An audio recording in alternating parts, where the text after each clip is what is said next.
Bonjour, donc aujourd'hui je suis super contente de vous retrouver. Aujourd'hui on se retrouve pour une nouvelle vidéo et j'avais envie de revenir avec une vidéo dyslexie conseil.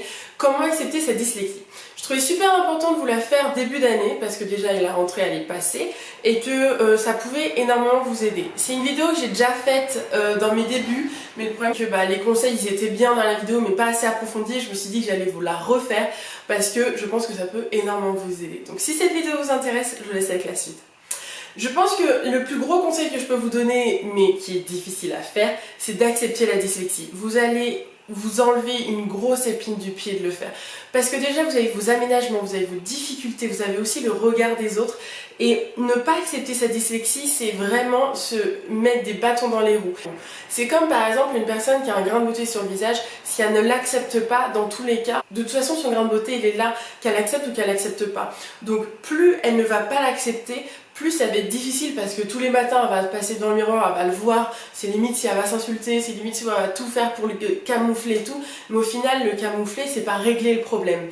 Et la dyslexie c'est un peu la même chose, c'est-à-dire que si vous le cachez tout le temps aux gens, si vous dites non moi je suis pas dyslexique, vous inquiétez pas, je peux faire les trucs que vous me demandez, mais qu'au final la personne elle voit que vous avez des difficultés et qu'en plus elle-même ça vous met dans des situations un peu bizarres parce que du coup vous allez dire oui je sais faire et qu'au final il y aura peut-être des fautes ou il y aura peut-être des trucs que vous n'allez pas savoir faire mais vu que vous lui avez pas dit à la personne et elle va vous dire oui mais t'as pas réussi à faire ça et que si vous lui avez dit avant elle pourra comprendre et même vous aider et comme ça vous pourrez faire un meilleur travail.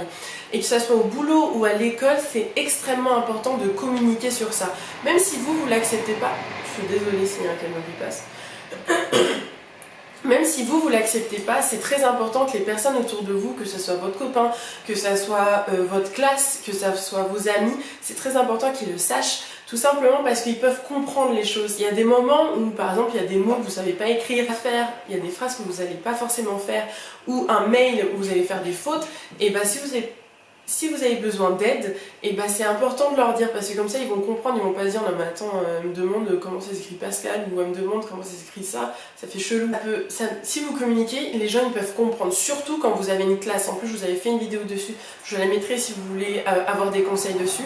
Je vous avais dit que c'était extrêmement important de parler à votre classe pour qu'ils sachent aussi et pour qu'ils aient les mêmes informations sur vos difficultés parce que n'oubliez pas, notre handicap il est invisible. Donc ça peut vraiment créer des conflits si vous communiquez pas dessus. Donc déjà on communique avec les autres pour expliquer votre difficulté, ce que vous endurez un peu tous les jours. Et en plus de ça, ce que vous pouvez avoir, alors vous avez votre soutien de vos proches, donc ils peuvent vous soutenir, ils peuvent vous aider dans les tâches à effectuer, ils peuvent vous aider aussi au travail si vous travaillez avec eux. L'intéressant c'est vraiment d'avoir une passion, un sport qui peut vous aider, alors que ce soit un sport, que ce soit une passion créative, que ce soit de la musique, n'importe quoi, ça peut énormément vous aider, tout simplement parce que vous serez dans une activité où la dyslexie n'est pas mise en avant. Et ça c'est extrêmement important. Je vous avais fait une vidéo sur moi et l'équitation.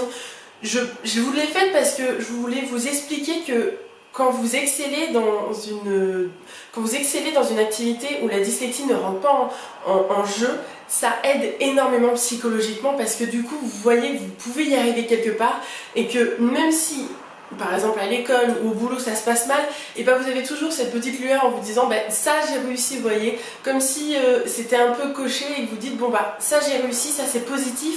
Et du coup quand il y a des moments qui sont difficiles à l'école, que vous avez raté une évaluation, que vous avez je sais pas raté vos examens, rater une évaluation, et au moins vous pouvez tout donner et vous pouvez tout défoncer dans vos loisirs en fait, c'est comme un échappatoire. Et du coup c'est extrêmement important d'en avoir un. Vous avez vos proches, vous avez votre passion et maintenant il ne manque plus que vous à convaincre que la dyslexie n'est pas forcément une tare. La dyslexie ça peut aussi être quelque chose d'extrêmement positif, énormément aidé à me dépasser, à me transcender. J'ai beaucoup bossé parce que je savais que j'étais dyslexique, donc du coup j'ai bossé 2 fois plus, donc ça veut dire que ça m'a donné encore plus d'organisation par rapport aux autres. Je sais pas si vous avez vu ma vidéo avec Jade, je vous la mettrai en barre d'infos, je l'avais interviewée et d'elle-même elle m'avait dit que elle expliquait dans la vidéo qu'elle n'avait jamais appris à travailler et donc du coup maintenant le fait d'avoir appris à travailler très tôt, ça vous aide après plus tard. C'est pour ça que la dyslexie peut être aussi quelque chose d'extrêmement positif. La dyslexie c'est où vous allez dans le sens de la dyslexie et donc du coup vous allez trouver les côtés positifs vous allez pouvoir grandir aussi de ça, vous allez énormément apprendre de vous, vous allez pouvoir vous dépasser, ou vous prenez le côté négatif en vous disant que c'est forcément une difficulté, que vous n'allez pas y arriver et que ça sert à rien de continuer de bosser parce que si vous bossez pour ça et que vous avez des notes comme ça sert à rien de continuer. Et bah là vous allez être en affront avec votre handicap et donc du coup vous n'allez pas avancer, vous allez limite régresser et vous allez pas être heureux en fait, parce que si vous l'acceptez pas, de toute façon les personnes en face de vous ne vont pas l'accepter et c'est là où il va y avoir un climat de négatif autour de vous, bénéfique, et ça, vous n'allez pas être dans un entrain à travailler, vous n'allez pas être dans un entrain où vous allez y arriver dans votre vie entre guillemets. Vous voyez ce que je veux dire? C'est que c'est vraiment un cercle vicieux ou un cercle vertueux et je vous conseille vraiment d'essayer d'avoir le maximum de positif autour de vous, donc d'avoir vos proches, d'avoir une passion et de l'accepter en plus pour que vous puissiez vraiment dépasser ça et des fois même de plus les voir. Parce qu'il y a un moment où on bosse tellement, où on sait qu'on a notre difficulté, donc du coup on met de la routine, on sait qu'on doit s'organiser, on sait que tac tac tac tac tac, et quand on a tout mis ça en place, et ben on se rend compte que au bout d'un moment, et ben on voit même plus la difficulté parce qu'on a mis plein de petites solutions pour pouvoir effacer, gommer nos difficultés. Par exemple, je sais pas, quand on a un mail à écrire et qu'il y a des fautes, on se dit bon bah je vais le donner à ma meilleure amie ou à mon copain pour qu'il le corrige et tac, on envoie ça. Ou quand j'ai des difficultés au boulot, bah, je vais dire à ma collègue, elle le sait, donc elle va me faire peut-être d'autres tâches que moi je ne vais pas faire. Et au bout d'un moment, on a mis toute notre routine en place et au final, quasiment toutes nos difficultés sont gommées en partie. Vous voyez ce que je veux dire? Donc c'est très important d'avoir un climat positif autour de vous pour que vous puissiez faire le cheminement. Sachez que la dyslexie, accepter la dyslexie, c'est aussi s'accepter soi-même. Parce que c'est comme une personne qui a des rondeurs et qui ne l'accepte pas et qui se trouve moche et ceci et cela, ou comme une personne qui a un grain de beauté sur le nez, c'est la même chose. C'est-à-dire que de toute façon, elle peut maigrir. C'est-à-dire elle peut perdre, par exemple elle doit se perdre, imaginons elle a envie de perdre 50 kilos parce qu'elle se sent pas bien. Et ben elle peut les perdre, mais au final si elle les perd, et ben elle n'aura pas fait le chemin le plus important, c'est s'accepter soi-même, parce qu'elle aura perdu les 50 kilos, mais après elle va se dire ah oui mais non, il faut que je perde encore plus parce que je vais pas ressembler à la fille machin et tout, et donc du coup à chaque fois elle va perdre, elle va tomber dans l'anorexie parce qu'elle n'aura jamais fait le travail de s'accepter.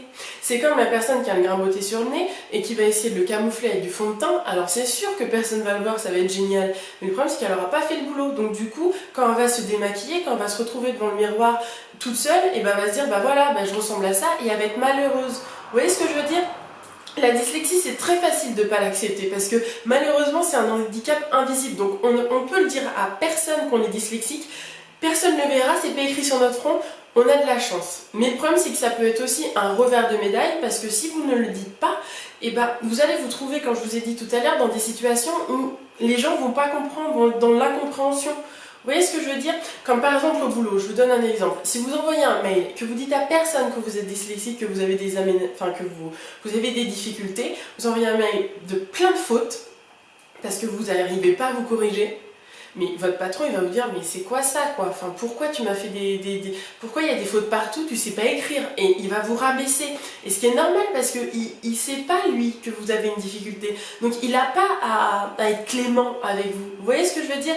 Et que ça soit ça ou avec les profs ou avec votre entourage, c'est la même chose. Ça sert à rien de demander aux autres de nous aider si nous-mêmes on s'aide pas. Si nous-mêmes on l'accepte pas, c'est trop compliqué, c'est extrêmement compliqué de demander aux autres qui ne l'acceptent pour nous. C'est pas possible. C'est pas possible.